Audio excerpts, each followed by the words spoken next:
Hello, sorry చెప్పాను కదా. Sorry చెప్తే నాకు కొమ్ములు రావా? కొమ్ములా? అవును, ఒకసారి గుద్దితే కొమ్ములు వస్తాయి, తెలుసా?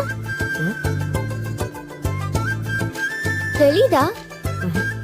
సరే గుద్దు గుద్దు బాబు, ఇంకా దేవుడి దగ్గరికి వెళ్ళాలి. గుద్దు గుద్దు.